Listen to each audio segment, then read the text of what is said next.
Welcome and good evening, everyone. Thank you so much for joining me tonight. I know how valuable your time is, and the fact that you're all here tonight just further proves the love and commitment you have to this work. Seriously, from the bottom of my heart, thank you. I am thrilled tonight to share a tool with you that I know will ease the social, political, emotional tensions and will create allies and leaders in your classroom. It's the baseline of everything I do in education. And tonight you're going to get a comprehensive overview of connection circles.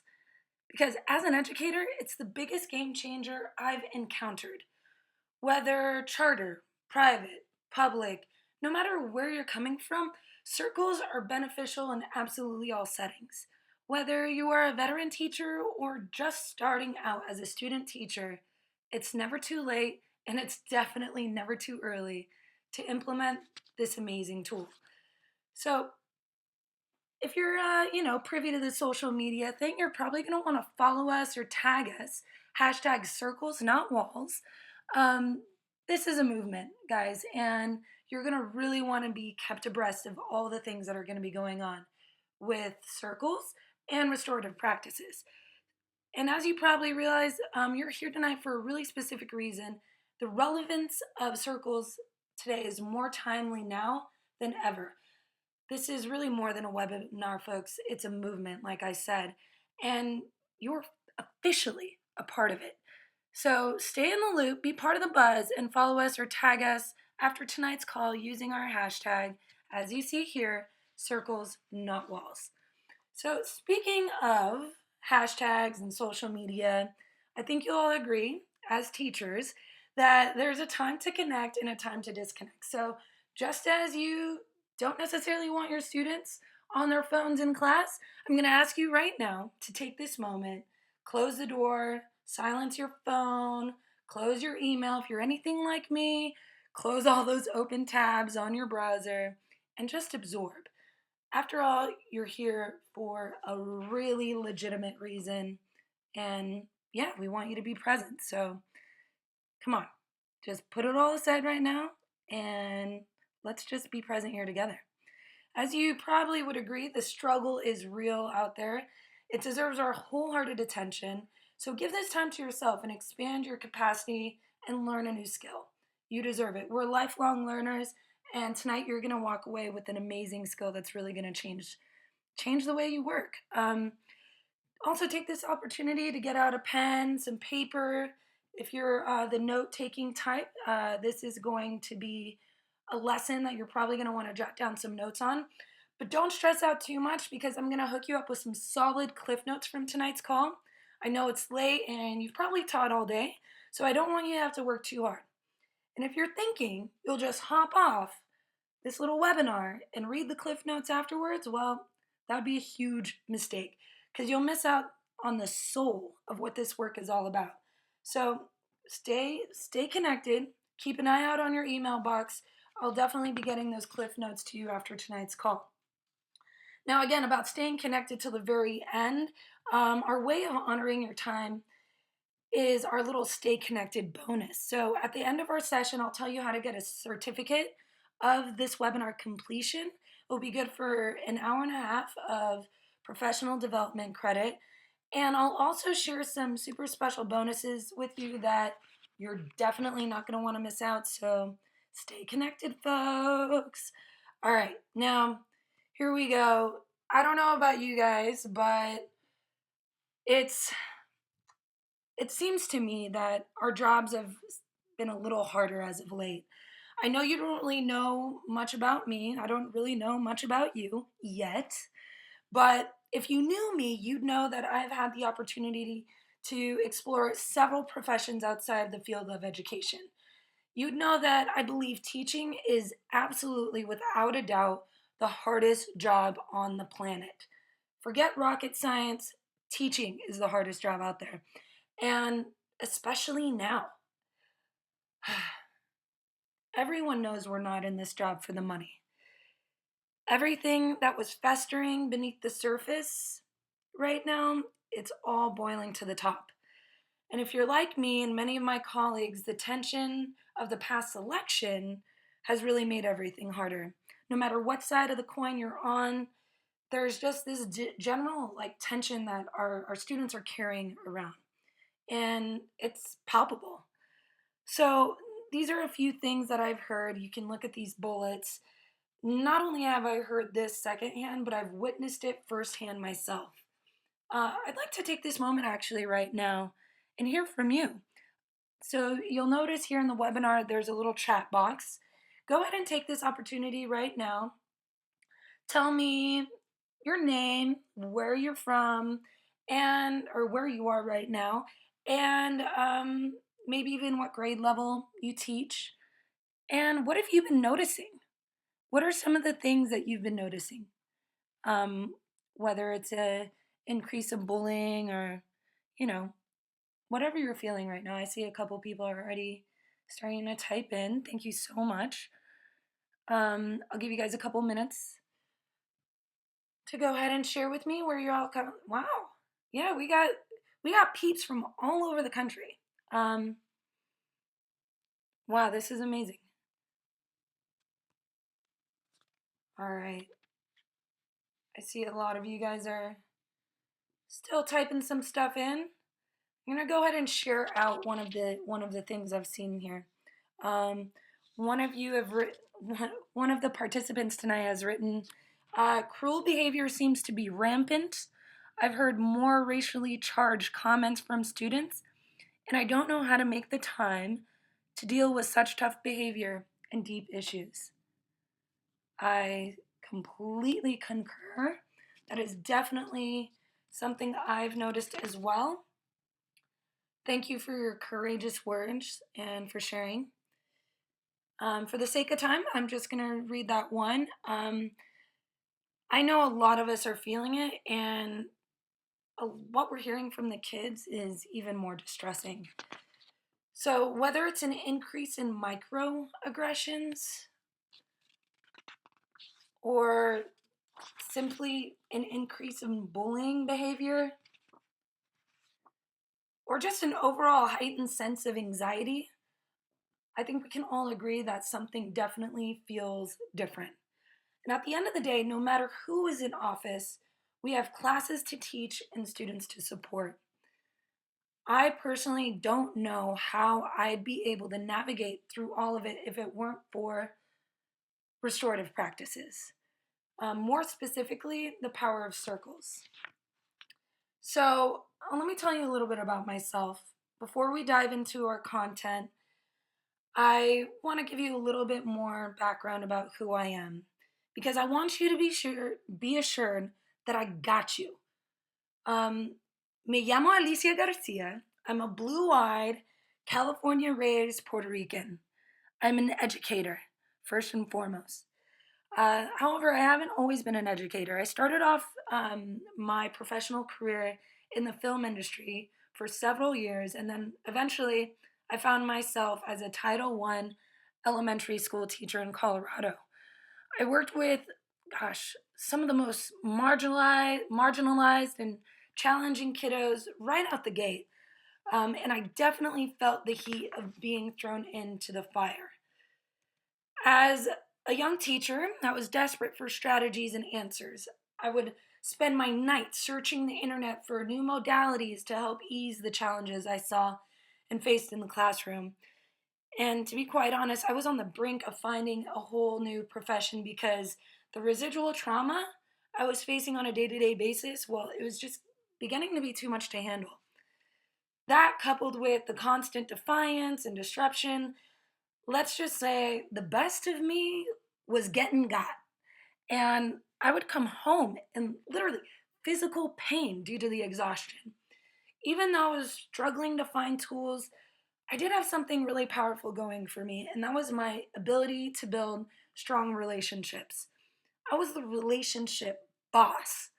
I was always the go to person when it came to responding to those tier two, tier three students, and the first adult in the building kids would go to for help. So, my principal at the time saw, I don't know, for lack of a better term, my Jedi relationship abilities and asked me to move on from my instructional classroom position to a behavior specialist role. What happened next? It forever changed my life. The school I was working at decided to implement restorative practices school wide. The principal asked me to spearhead the effort. In 2013, I met the team from Resolutionaries, and my obsession with all things restorative was ignited. It was effective, it was amazing, and I just couldn't get enough. You see here, this is kind of the evolution of me in my teaching life. You see my first week teaching, I look so bright eyed and bushy tailed. The picture in the middle is me teaching without restorative practices, and then the far right is me teaching now. The first thing I was exposed to in restorative practices was Resolutionaries founder Dr. Beverly Title's 5R framework. We're going to go into a little bit of that a little later. After reading it, something clicked, and I could begin to see how this framework would allow me to address tough issues without damaging relationships. Next, I was trained in connection circles. That's what we're going to go into deep tonight. I was intrigued. I had nothing to lose, and so I tried one right away, straight out the gate. It felt amazing. Just like if you gave a pre-assessment to your students, or sorry, a final assessment to your students, and everyone just did exceptionally well, that kind of rush that you get as a teacher, that's the way I felt. Um, in less than 10 minutes, with this circle, I knew more about the students than I had discovered in 2 years of knowing them, and I was hooked.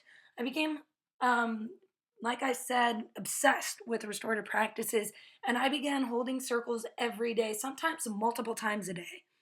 My initial swoon was due to the fact that not only did the relationships I shared with the students change, but the relationships they shared with each other did as well. We were so successful in the implementations of restorative practices at my school in Colorado that when I left there to move to San Francisco, I was approached by resolutionaries to help with this work with educators like you. So I do this part time, and the other half of the time I'm in the trenches at a public middle school in San Francisco, SFUSD, as a restorative practice coordinator. My absolute favorite thing is to support teachers like you. I sleep, breathe, eat restorative practices, and I can't wait to share connection circles with you tonight and give you the gift that has allowed me to stay in this profession and doing my part to balance out what's going on in our country. I'm going to go as deep as I can on connection circles tonight so that you have what you need to get started. I really hope that some of you will be inspired, just like I was, to go deeper, and at the end of the call, I'll hook you up with a way you can do that. Before we plunge into the how to connection circle content, I need to give you a little quick overview on the 5 R's that I mentioned briefly before, and a tiny bit on what restorative practices are all about, just to, set the stage and give you guys some context.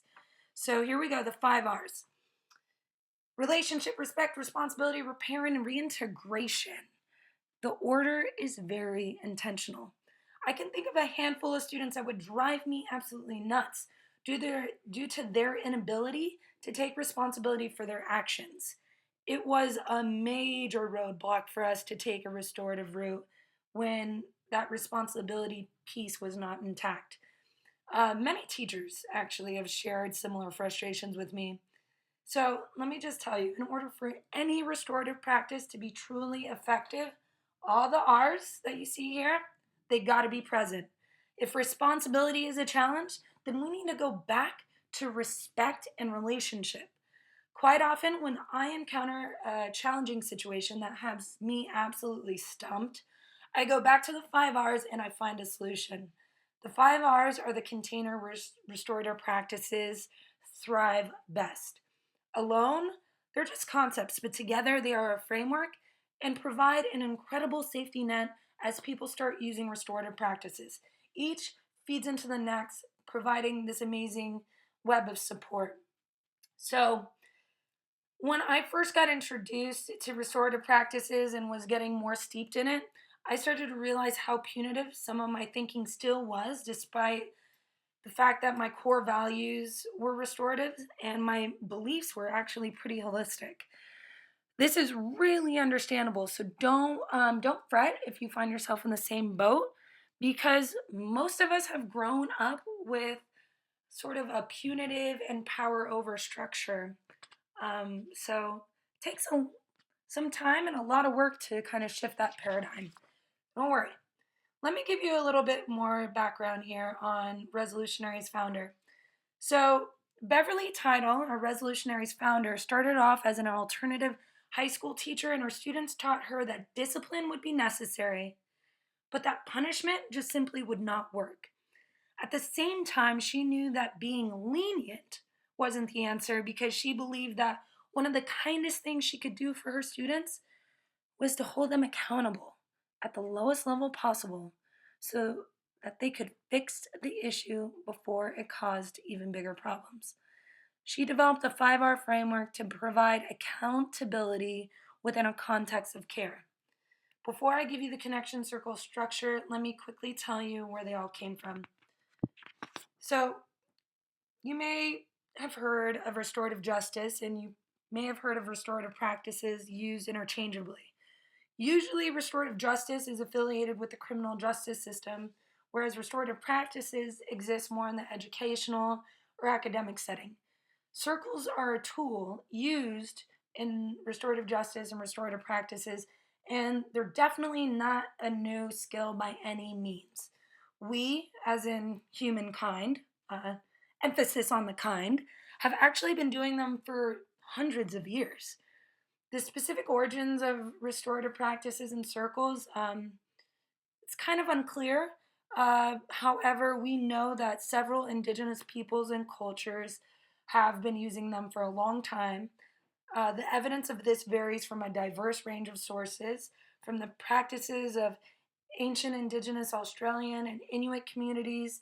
Some sources also include the Code of Hammurabi, the Laws of Ethelbert of Kent, and even Homer's Iliad. So let's bring this all together now. It's go time. We're all here tonight because there's some overt anxiety and tensions that have been brought to the surface, um, bringing about a lot of anger, hate, fear, pain. And my question is, how do we become more unified in these divisive times? How do we come together to make a difference within our classroom? To be a force of good. Connection circles, I have found to be the greatest defense against hate, anger, fear, and pain. Connection circles are derived from a much bigger framework, such as the 5 R's in restorative practices. But for right now, let's just zoom in and dive into the nitty gritty. The lesson I'm sharing tonight is actually pulled straight out of Resolutionary's full training course on restorative practices. It's not something we typically give away for free, but given the turmoils our schools and students are facing right now, I felt called to get this into the hands of more educators. So without further ado, drum roll, let's break down connection circles. So, as teachers, I know you're familiar with learning goals and objectives, so here you go. We're going to present a step by step process on how to set up and introduce the circle, how to use guidelines to ensure a safe process, developing appropriate and intentional guiding questions and prompts for your students, and finally, closing a circle with care. Now, the circle process provides a way of bringing people together in a really special kind of way. Everyone is respected and gets a chance to talk without interruption. Participants get to explain themselves by telling their stories. Everyone is equal. No person is more important than anyone else, and that's including you, the teacher. And the emotional aspects of the individual experiences are all welcome. So here we go. We're going to dive into all the how-to steps for connection circles in your classroom. I'll go through, explain each step, and when it feels needed, I'll go ahead and model what it would sound like being delivered to your class. Step number 1, setting up the space. You'll see here these students in their elementary school. They're sitting crisscross applesauce. Setting up the space really shows the power of intentional design. You're going to want to arrange the classroom and the actual circle. So this may be on the floor directly, like these students are pictured here, or in chairs. I've noticed with older students, they prefer chairs. It's important to create a space apart from our usual way of discussing difficult issues because it's really not often that we're given the opportunity to see each other eye to eye and notice and absorb, take in each other's body language. So keep in mind that desks can be prohibitive, especially if you have the desks that are connected to the chairs that are kind of tough to move. So you can create a space outside of your seating or desk area. Just make sure that everyone is all on the same level. I went into a classroom once and a teacher was in a big fluffy chair and all the students were sitting on the ground. And that just, the different levels of their seating arrangement really made it difficult for everybody to feel like there was equal power dynamics. So just keep that in mind when you're actually arranging your classroom and setting up the space. Now, setting up the arrangement is really important as well. Think about how you group your students for collaborative work for optimal productivity. Keep in mind that when you're setting up a circle, you want to have those considerations in mind. While assigned seats aren't by any means necessary, it may be able to help you out if certain students are distracted by each other, or conversely, if some students benefit from the comfort of a certain student's proximity. So, for instance, if you have like a student that's an English language learner, putting a student next to them that knows their native language may be of an assistance to them. Next, centerpiece. So this is useful for setting the tone of a circle, being a special time. It creates a focal point and become a nonverbal way of calling attention to your circle. You could definitely do a circle without a centerpiece, so don't worry if you don't have one all sorted out in the beginning. If you're looking for some cool ideas, by all means, check out Pinterest. It could be a really great way to gain student buy-in and get them involved. It usually sits on the floor in the center of the open space inside the circle of students. Um, I typically have the centerpiece set up before the students enter the circle. They can really emphasize inclusion by incorporating symbols of individual circle members, as well as cultures represented in the circle. If you see this one here has a picture of Nelson Mandela, some flowers, and there's also values placed inside the circle. We're going to go into guidelines and values in a little bit, but putting one word that a value that is important to the students is another great thing to put in your centerpiece. Circle introduction. So you'll know, and the students will notice that the room will be set up differently. Your kids are naturally going to be having some questions, especially if this is something that they have never seen before.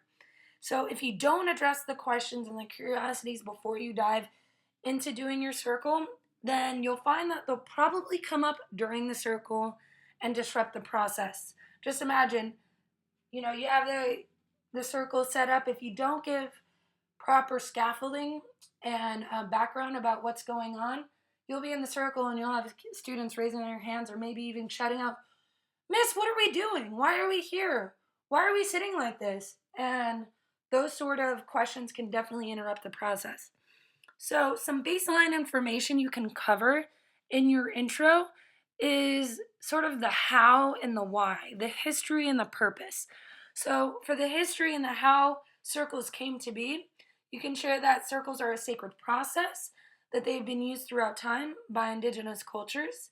You can include some images to go along with that, and here are some below.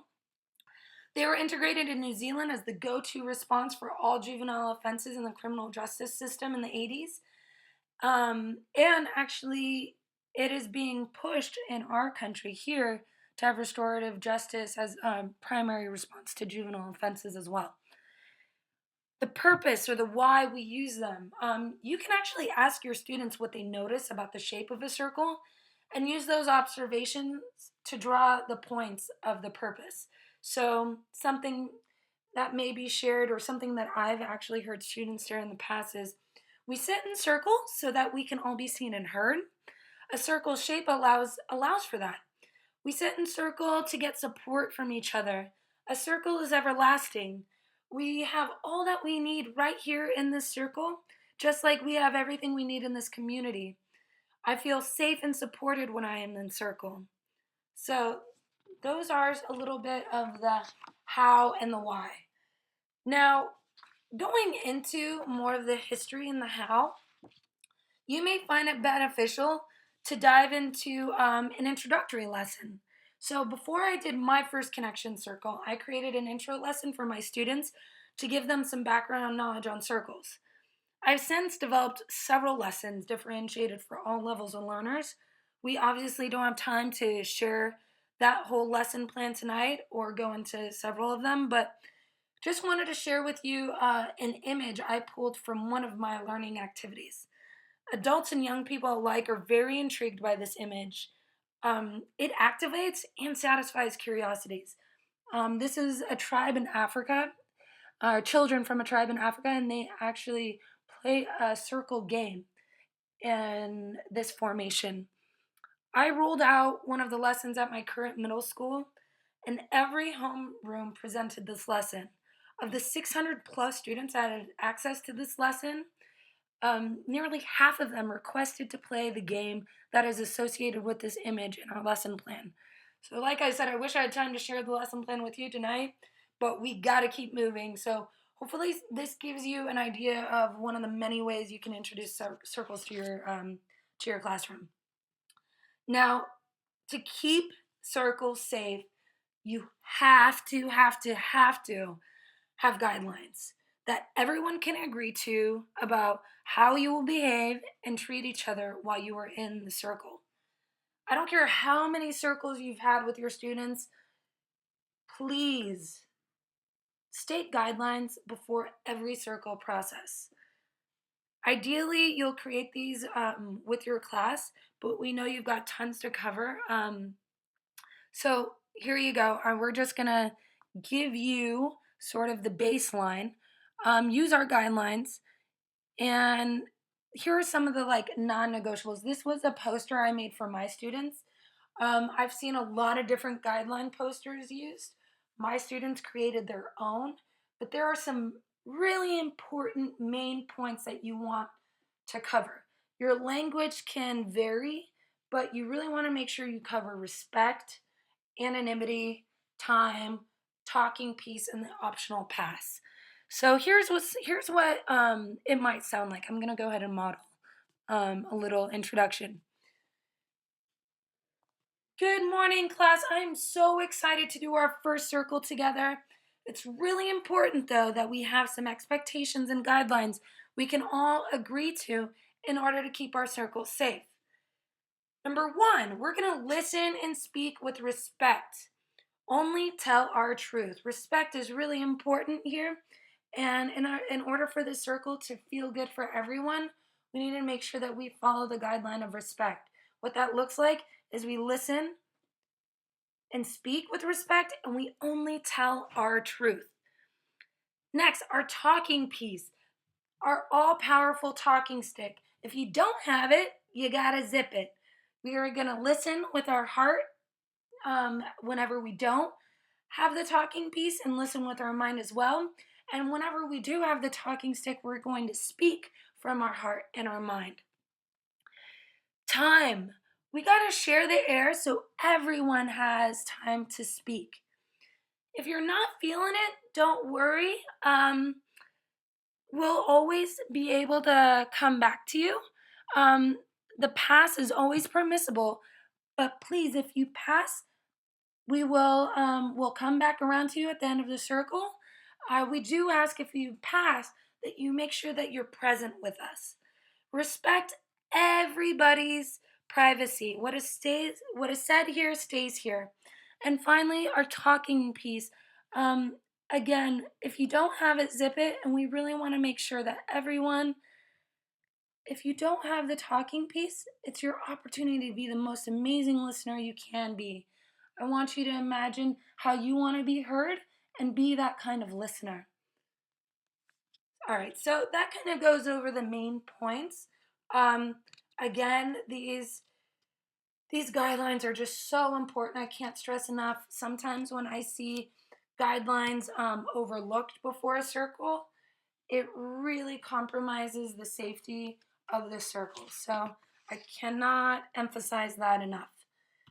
Going back to our talking piece, the purpose of having a talking piece is to create an environment of equity, an equitable environment, otherwise, for sharing. Everyone gets a chance to speak, and also everyone has the right to pass. For those that don't have the talking piece, it's an opportunity for them to actively listen to the speaker, as I mentioned, yeah, um, as I mentioned previously in our guidelines. So it's also really important to discuss the significance. So I always try and use something that has personal meaning, something with which I feel, I don't know, an authentic connection, such as a family heirloom or a gift somebody has given me. Um, you could even use an object that has meaning for the whole class. Um, it really elevates the sacred status of your circle without having to do much discussion about it. You could also create a talking piece as a class together. I found that that creates a lot of buy in and respect. Um, so, again, some language you may want to have around the talking piece is the person holding the talking piece is the only one who may speak. Everyone else in the circle is actively listening, trying not to spend too much time about what they're going to say. This talking piece usually is going to move around in a circular format, so clockwise or counterclockwise. Everyone has the opportunity to speak and the right to pass if they so choose. Even though someone may pass, they must still be present and participate. The facilitator may need to speak to move the process along. So, as a circle keeper, if I interrupt anyone, that is only because um, I need to keep the circle safe and move the process along. All right, so that's how it may sound. A couple advanced tips. Sometimes students get excited in circle. Again, respecting the talking piece would prohibit people from like agreeing with something somebody says or being disturbed audibly when somebody says something. So think about using silent signals of support. They are absolutely gold for managing reactions without shutting down students' feedback and emotions. We definitely don't want to shut students down when they're engaged and excited. Um, so something maybe like a thumbs up or I don't know, any sort of like physical demonstration of a signal of support. Also, you want to be thoughtful around the objects you use for the talking piece, like a balloon, going to make a lot of noise, a rain stick, not a good choice. Things that may cause damage, like a bouncing ball, something that would be thrown and be disruptive. Um, Things that could be inappropriately affiliated with human anatomy. I'll let you guys fill in the blanks there. But these are just things I've learned the hard way.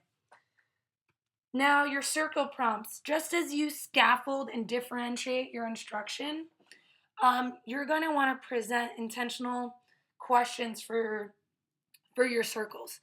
You're going to want to really harness careful design of your questions in order to facilitate a discussion that just goes beyond the surface. Keep in mind, too, that we want to go deep, but not too deep.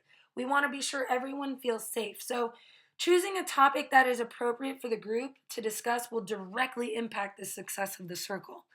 If this is a new group and you're just getting to know each other, then you may ask people to share what's important to them about being in this community. And that's something that would feed into like your community values, like I mentioned before. And they could put those values, write them down, put them in the center of the circle. Um, Prompts should be tiered according to the intention of the circle. So What are you looking to do? Are you looking to build relationship, build community? Are you just getting acquainted? Think about those intentions before giving out the prompt. You want to avoid yes and no questions because that really limits us from going deep. And also be strength or asset focused. So instead of asking something like, what is the hardest thing you've ever been through in your life? You may want to ask, hey, how did you get through a hard time in your life? Um, you want to build relationship first before you go into those deeper questions. So start with the value round. What is something that you value, or what's something important for you to feel safe? Another thing to keep in mind is the power of student generated prompts. Student generated prompts really increase buy-in. I keep a box right next to my door for students to write on post-its and put in their prompt suggestions. And it's a really great way to ensure engagement and buy-in. So finally, the closing. As with any beautiful story, your circle will need a conclusion.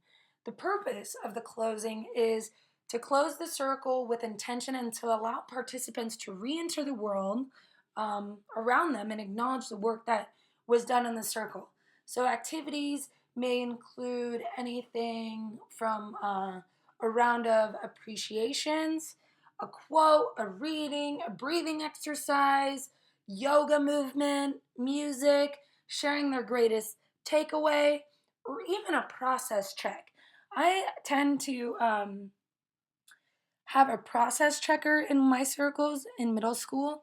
That way, it's not me saying, hey guys, next time, can we please respect the talking piece and limit our physical movement that's disruptive? I actually put it on the students to sort of analyze and value and summarize how they feel they did in adhering to the guidelines of the circle at the very end. So I will have a circle keeper and I'll have a circle process checker, and that's another way to close. Having a closing really ensures a smooth transition into your next learning. So again, if you don't have your closing, you may notice that it's you get a really chunky and rough transition to your next lesson. So, gosh, step 4. That's that. Don't forget, in case you were wondering, these are some things that are kind of non-negotiables. If you're wondering what your next tattoo should be, and you're really into circles, you may want to consider some of these bullet points as your next tattoo. JK. Restorative practices are always voluntary.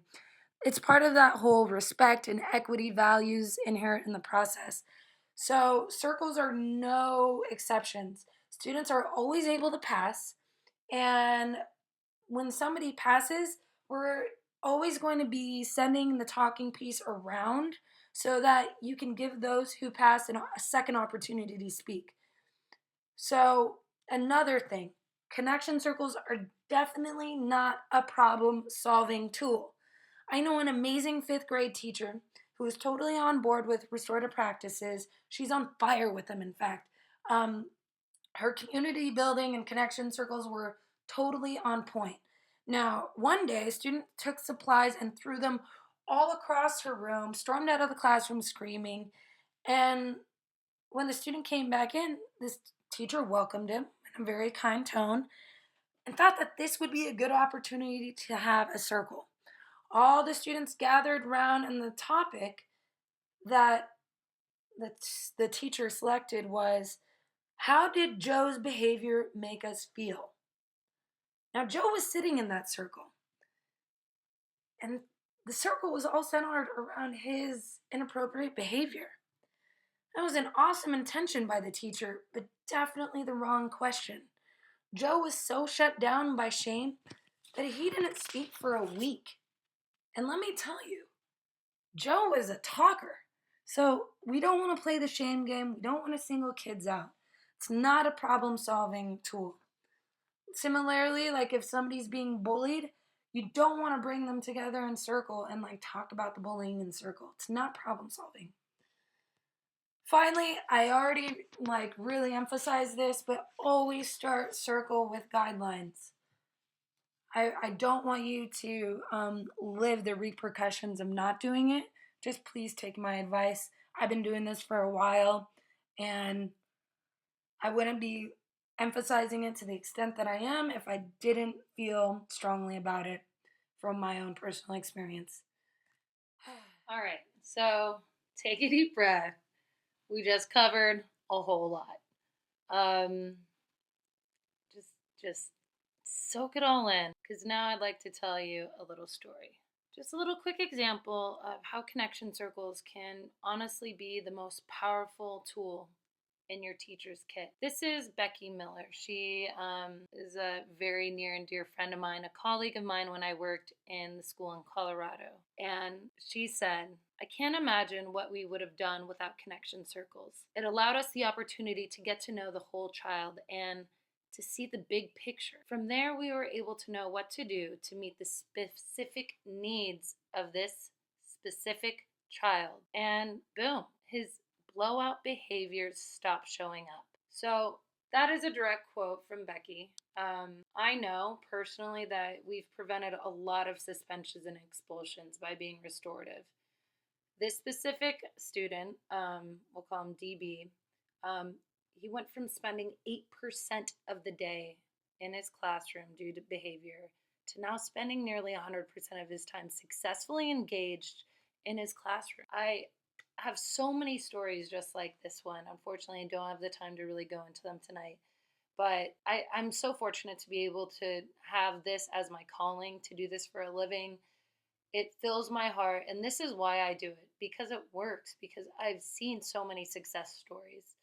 And the resounding impact that those success stories have had on me is what continually fuels my passion and my drive to carry this work forward. So that's just with connection circles. Not to say that, connection circles are the end all be all. If I were to tell you that connection circles are an absolute cure all, um, I would not be being honest with you. So I'm not going to tell you that, because they're absolutely not the cure all. They're on the preventative side of things. So you're probably wondering, what do you do when really challenging stuff comes up? When students are just continually showing these like disruptive and defiant behaviors? Are you curious? Well, let me just go a little bit further. All right. Here is a little bit of a continuum. This is how I view restorative practices. It's a sort of this really fluid flow, this continuum that moves from sort of preventative and proactive modalities to more problem solving intervention responses. You can think of connection circles as more of the prevention side of things. We dove deep into connection circles tonight, and as I mentioned, they are one of the greatest tools you can have in building relationships. They enable us to not only build really strong relationships with each of our students, it also allows them to build strong relationships with each other, thereby developing an amazingly cohesive community.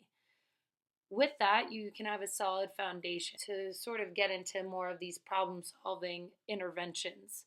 We want to be sure that our foundation of relationship is solid before implementing any sort of agreements or getting into more of these intervention side of the continuum. There's so much more to restorative practices that you can capture in an infographic like this. So I want you to bear in mind that at the end of the call, I'm going to give you some more information on how you can get hooked up with more ongoing support, or not only around connection circles, but around some of these other tools, these other skills that fall into restorative practices. I will also, like I said before, I'll hook you up with that PD certificate so you can present it to your admin for credit for being with us tonight on this webinar. So, as you can see, we've gone into connection circles. We're gonna skip over restorative agreement conversation, restorative mediations for tonight because those are just two different entrees altogether. So, back to restorative practices. Um, I can't tell you enough how much this is needed right now, and how much people are really starting to catch on. It's a practice that is completely embraced and endorsed by the Department of Education for use to improve school climate and culture, as well as discipline. And Resolutionaries has been teaching connection circles long before the election and has been involved with restorative practices for well over 20 years. Since 2009, we've been training educators and students in restorative practices to close the achievement gap, address the school to prison pipeline, and provide bully prevention as well as establishing culturally responsive classrooms. With the rise of hate and division we're experiencing since this recent election, there is now an outcry from teachers for access to this type of work because real solutions are needed for these really tough times. I was in a PLC just the other day, and a teacher shared with me that the reason they were there to learn more about restorative practices was because they said that there was just so much hate going on, not only like in media and across the country, but it started to trickle into his classroom. And he said, I just feel like I need to do something more. I feel like I don't have everything I need to be able to respond the way I need to. And he came to a PLC within the district to learn more about restorative practices on his own time in order to be able to have the tools in this sort of this tense climate. As I said before, this is a movement. So regardless of your political stance or your experience in the classroom, we have students to support, and classrooms, they have to feel inclusive and foster understanding. You look at this quote, and this is directly from the Southern Poverty Law Center. And this was a quote from a little bit ago. And things are just getting a little bit more and more tense every day. I will tell you this right now with 100% certainty that within the next 5 years, restorative practices will be something that is commonplace within every school. I won't say every school, but nearly every state nationwide. Now is your chance to be ahead of the game. This is not a trend, this is not a fad, this is a movement.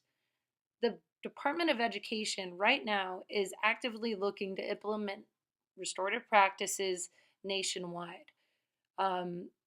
Just recently, New York City just released a new draft to their code of discipline. I'm telling you, this is your chance to become an expert before it has spread across the nation. The new plan that the city of New York has just recently released has agreed to pretty much eliminate suspensions across the board K through 12, except for those instances of like extreme violence or actually if the behavior shows a violation of the Gun Free Schools Act. The data is out there that solutions cannot be found through suspending students. It's actually just trickling right into the school to prison pipeline. Thankfully, despite, popular beliefs held by our current political state, there are a lot of wonderful restorative things going on right now. And it's not going to stop. It's actually going to continue to augment and aggregate. So join us. This is your chance to be a part of something really big.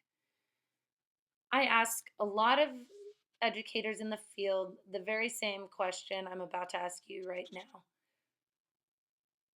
If you had a magic wand or a magic genie to grant you any wish, and if you could have the most idyllic classroom, what would your classroom look like? What would it be? What are some words that come to mind? Go ahead and take this opportunity right now. Just one word that you're looking for in your classroom. Okay. I already see peace, strong community. That's 2 words, but we'll let it fly. Safe. Love. All right. So these are really great responses. Here are a few of the responses that I've heard straight from the field.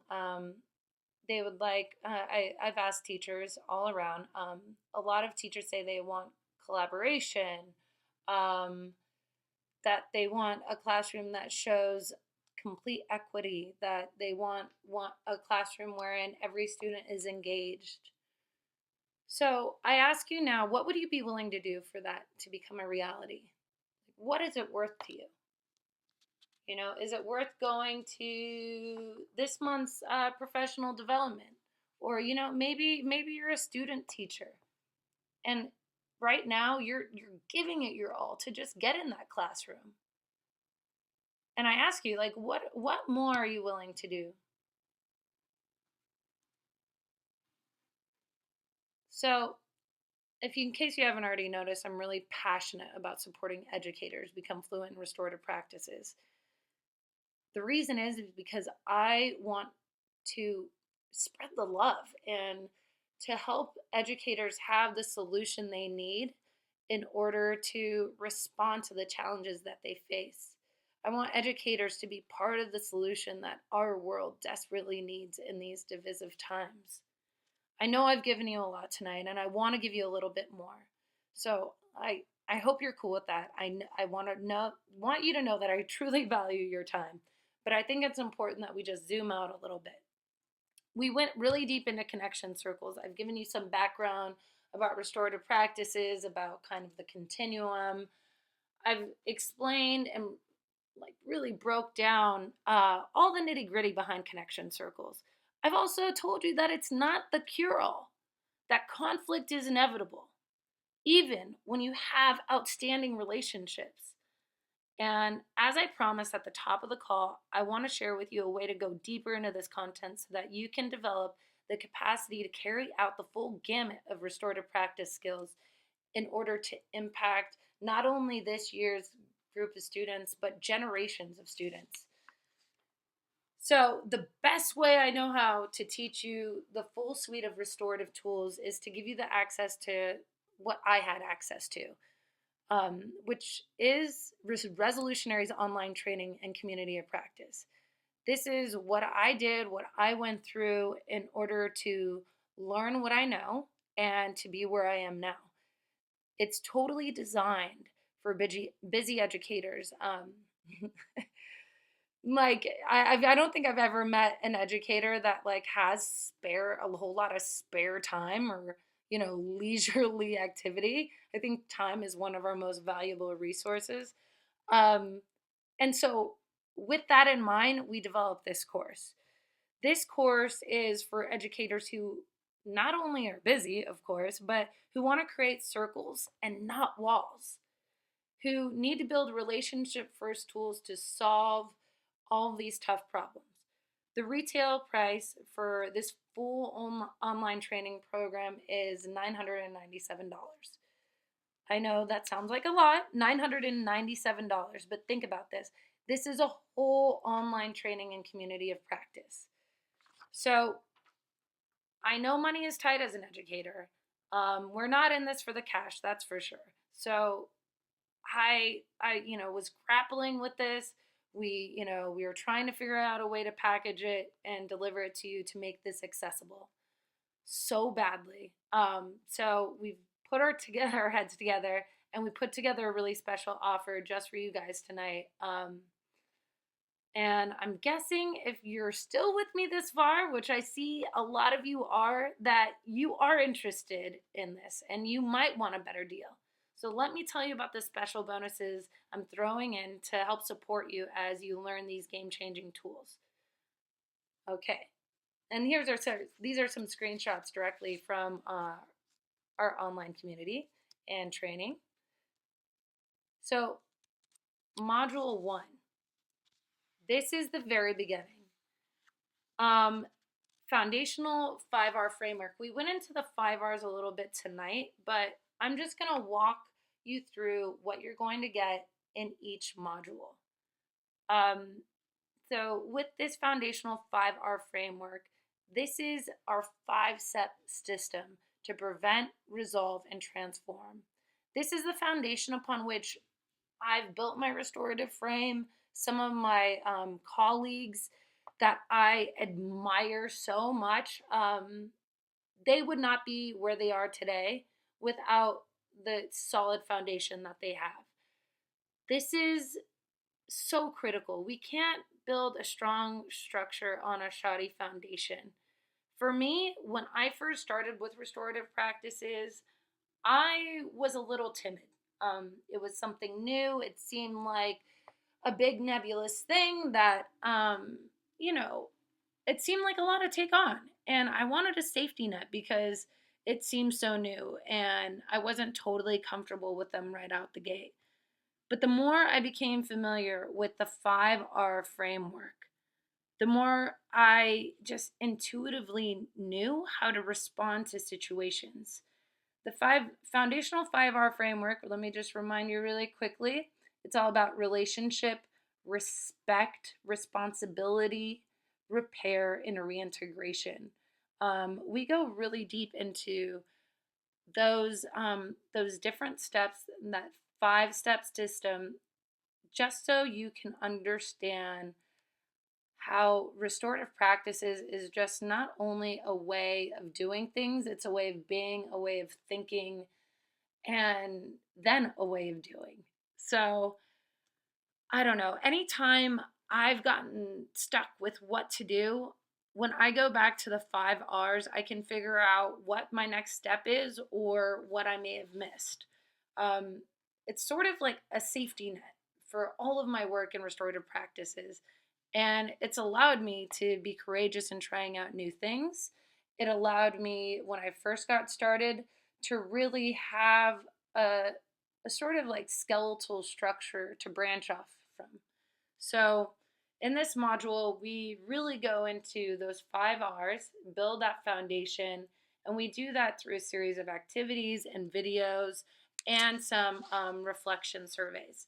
So, that's our module 1. In our module 2, um, we went really deep into this on this call, or not really deep, but pretty deep, on connection circles.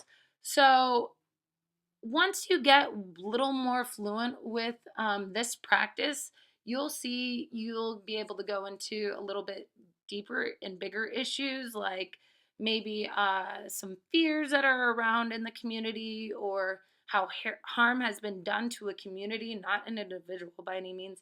But you don't want to go into these deeper level prompts and discussions without proper coaching and guidance. The practice of circles, it's almost like a hall of mirrors. Like the more you get into it, the more you realize you have to learn and to discover. It's a journey of continuous exploration and refinement. Some of the most incredible circles I've seen, in fact, have been student led. Some of them have been differentiated in a multitude of ways in order to meet the needs of exceptional students, or students that have, different needs that need to be accommodated for.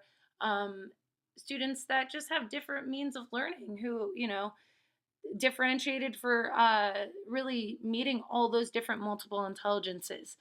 I've seen circles used in an academic manner, wherein it's interwoven within the curriculum and used as formative assessment, as well as a way of getting frequent feedback from students.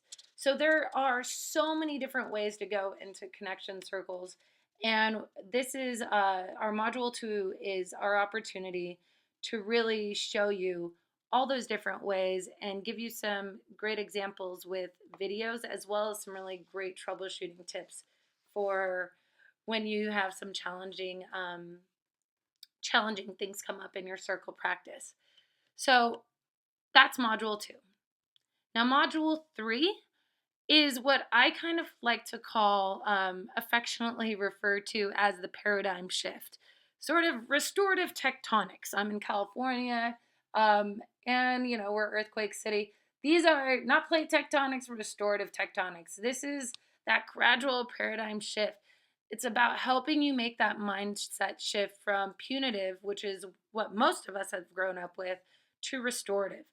This will make it easier for you to take on some of those more advanced restorative practice tools that we'll give you in modules 5 and 6. Module 4 is our behavior as communication module. This goes into restorative practice as a way of being, thinking, and then doing, as I mentioned before. If you're familiar with some of the recent practices of culturally responsive education or trauma-informed practices or different ways in which to really incorporate social emotional learning in your classroom, Module 4 touches on all of that. This is our way of really going into seeing behavior as communication of a need that is not being met. It's our way of looking at sort of Maslow's and Gardner's hierarchy of needs and their relationship to challenging behavior. This, paired with the foundation of restorative language, will just get you so prepared and well equipped for acquiring our next skill, which I know a lot of you will benefit from. Restorative agreement conversation. So if you remember that little infographic I showed you earlier, the continuum going from connection circles to mediation, this was the one right there in the middle. So, that student that you just keep on having a tough time with, either he or she is talking out of turn or, tilting their chair or, just whatever little behavior, challenging behavior that's coming up. This tool, restorative agreement conversation, gives you the opportunity to really have that one-on-one conversation. Building relationships is one thing, but even still, we can't avoid all harm and conflict. So, restorative agreement conversations is when we get a chance to do some healing and repair. Through restorative agreement conversations, I've seen students not only accept responsibility, but also never have any issue again because they got to decide how the harm is repaired. So, in this agreement conversation, it's nothing about us without us. Everyone who's impacted gets to have their voice heard. So, the teacher gets to state their concerns, the student gets to state their concerns, and everybody is able to have a decision or make an agreement on what is done to repair that harm. It's pretty casual. It's not really formal, so it gives you just that really quick and easy way to kind of address harm as it comes up in your classroom. So you're not having to send kids out all the time to the principal's office. Now, module 6. In this module, you'll be introduced to one of the most powerful tools for responsibility repair and reintegration, which is restorative mediation. So this isn't a one-on-one. This is when more parties are involved. So you have a conflict between two students, or perhaps a student of yours got into it with one of the specialists, like the librarian. This is your opportunity to offer a space and a place for voices to be heard and for repair to be done. You will see in this module videos straight from the field of this practice and play, as well as some teaching into how this is done in a step-by-step process. And while all this may sound like a lot, we've actually done a lot of the painstaking work of paring down the learning to only the essentials. Like I said, I'm out there in the field. I work at a school as well. I know how valuable your time is. So I've been super mindful of only including precisely what you need. I know this stuff works. I know because it's been tried, tested, and it's true. I've done it personally, and I've seen it done in multiple schools by multiple other individuals. There's a reason why it's being widely sought after nationwide. This specific training, this online framework that we're offering you, it's available 24/7. It's rolling enrollment, and it's all self-paced. Again, because I I get it, we get it, I got you. Your time is so valuable, and we want to make this as accessible as possible. So, again, I know we're covering a ton. Bear with me because I have some amazing bonuses to offer you right now. Our bonus number one is a community of practice. So imagine, I know most districts have professional learning communities. This is like an online professional learning community, or a PLC. I'm adding this 1 year membership into our community of practice. So, for all of those of you who want to stick around in our community, you pay us just $297 to do so, but you'll get it right now for free. You join us in our virtual living room. It's a place to share your most challenging situations, your celebrations, everything in between. So, if you can imagine, this is sort of an online forum that is shared by multiple educators across the country. It's also supported by our Resolutionaries team members who will not only provide you support, but also guidance, suggestions, and reflections to really fine tune your practice. You'll enjoy also being connected with all of the other like minded educators. So you're not just getting feedback from Resolutionaries team members, you're getting feedback from anyone from like a fourth grade teacher to an admin to a music teacher to an ELA teacher. These are your this is your tribe, really. Your tribe of other like-minded educators who are your thought partners, your inspiration, and an invaluable resource library. In my experience, the most powerful feedback I've received has come in the form of story or anecdote, especially in terms of restorative practices. Nothing is more relevant than real life. So, this community of practice serves as just that, a think tank, a thought shop for you to share all of your successes and your challenges and to receive insight. Feedback is also immediate. So, if you're having something, if you're grappling with something, one day, you can go on there, that you can go onto our community of practice that evening and get feedback to implement immediately the next day. So, this community of practice, I can't tell you how beneficial it is. We've had a lot of educators come into it, and it's just continuing to grow. Our bonus number two is these amazing coaching calls. I think that honestly I've gained more from the coaching calls than, I don't know. I know definitely more than I had anticipated, but it every coaching call I've been a part of, I've gained way more than I ever anticipated. Twice a month you can join me for a no holds bar coaching call. So you can pick my brain, bring your questions, get support. After one of our calls last month, a fourth grade teacher in his third year teaching said that it was the most impactful coaching he had ever received during his professional career. He didn't just hear it from me, he had the ability to access the wisdom of an administrator, and I'm pretty sure we had two other teachers on the call as well. They had, experienced a similar situation that he had experienced in his problem of practice. So, being able to kind of have that think tank around this problem of practice just further proved that it takes a village. The day after the call, he leapt into action with his next steps and felt an immediate effect.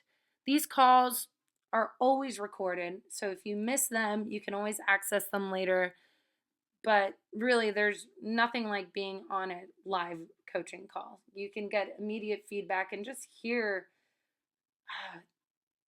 the voices of these educators in real time, and being able, you just never know what's going to come up, and you never know what sort of insights you're going to gain. The retail value on this is $1,200. Our bonus number 3 are expert coaching calls. So these coaching calls are from guest experts in the field across the country coming on, almost as like, I won't say celebrities, but yeah, experts. That's it. Why not celebrities though? Teachers and educators deserve that sort of clout.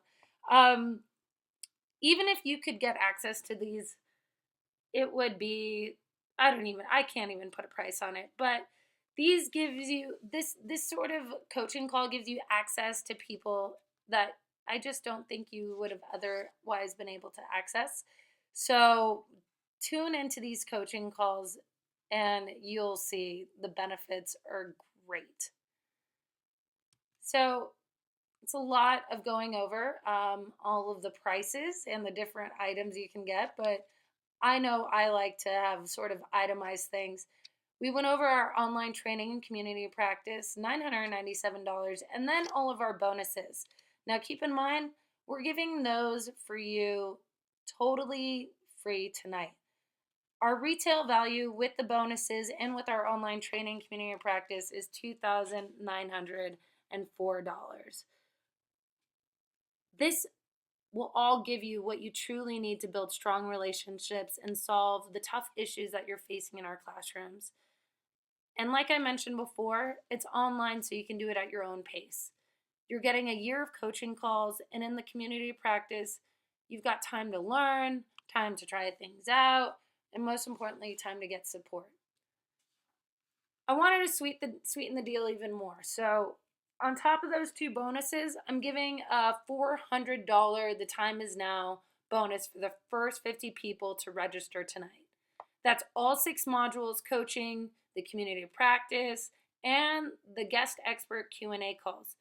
That's a total of at least $2,500 for only $597.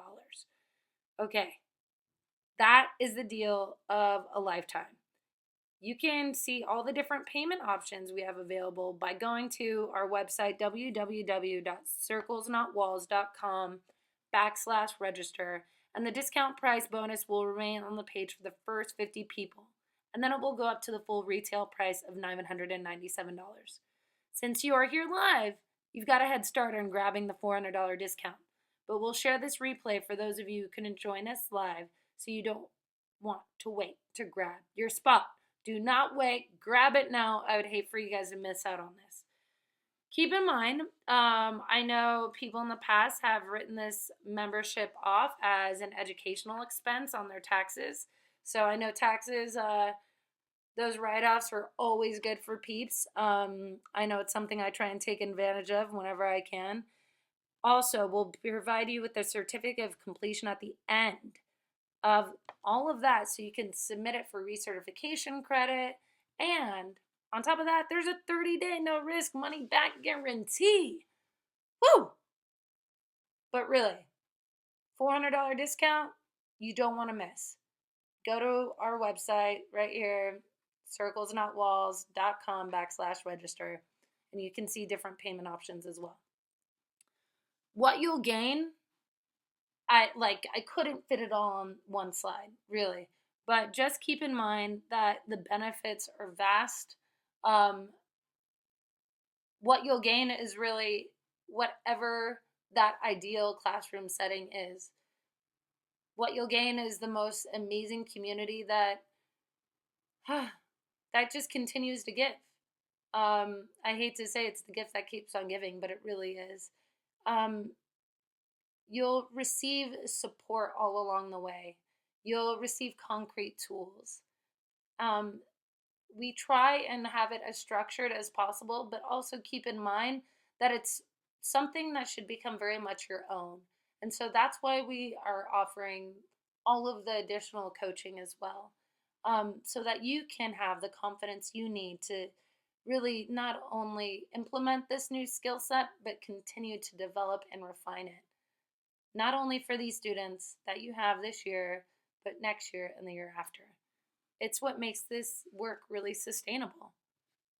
I think I mentioned that earlier in my story. So, you might be thinking at this point, because I've gone over a lot and I went over a lot of the modules, and it may seem like a lot of money. I threw some numbers at you, even though I tried to reduce as much as humanly possible. You may be thinking, this is so much content. One of my dear friends says to me all the time that her time and energy is too valuable not to use restorative practices, that it's the main way she practices self care in the classroom. You could join our community and hear how she does it. Because guess what? She's one of our guest experts. You have a whole year. So even if you've mastered, connection circles and you had support in the process, you'd be leaps and bounds beyond where you are now. And if you get fired up with RP, like I've seen happen to so many people, then you have the rest of the modules at your disposal as well. There's no pressure, there's no time clock. All right, this is totally self-paced, and we're happy to work with you at the pace that works best for you. So we this next one, with understanding sort of the deep issues around privilege and oppression, and trying to get into more of that discourse to disrupting of the status quo. These are really deep topics, and they shouldn't be taken lightly. We help guide and navigate through these difficult waters of cultural identity and understanding privilege and oppression. So, just so you know, it's you don't have to do the work alone. We provide a safe platform for you to unpack all of the sensitive stuff. And honestly, in the times we live in today, we'd be remiss not to acknowledge privilege. So, I can also understand that after a tough day, new learning is sometimes seems like a straw that could break perhaps a camel's back. Well, what I have to say to that is the learning you will undergo and embark upon within this community will fill you up and just blow you away. It will rejuvenate and restore you. It will not deplete your energy. It will actually give you so much reignited passion and resilience for this work. Um, Relationships matter. In fact, they matter so much to us. We've been able to master it doing it on this virtual platform. So I invite you to really try on these new skills with us, because we've created a community wherein it's it's just fun. It's fun to do. So, in case you may need this, I very much doubt anyone would ever need this. We have yet to have somebody cash in their money back guarantee. But if you fully participate for 30 days and are still not satisfied, just submit your notes and your completed activities along with a description of your dissatisfaction, and we'll fully refund your tuition immediately. So I've gone over a lot. I really appreciate the time you've spent with us tonight. If you have any questions or have any sort of special payment requests, like processing payment through your district or PTO, just feel free to email us at support@resolutioniesinc.com. You want to head over to www.circlesnotwalls.com/register to get your spot in the course and claim all the incredible bonuses and content that I just shared with you. Thanks again for joining us tonight for all of the learning we did around connection circles. I want to let you know that we'll be sending out an email, so watch out for that just after this webinar, with a certificate of your webinar completion that you can go ahead and show your admin for PD credit for all the time that you have dedicated tonight towards learning a new amazing restorative practice skill. Again, a deep bow to your service. I really appreciate all of you coming in tonight and being a part of our community. And I just hope that you continue to be curious about restorative practices and join us in our online community for this training that is so important today and for our kids for the future.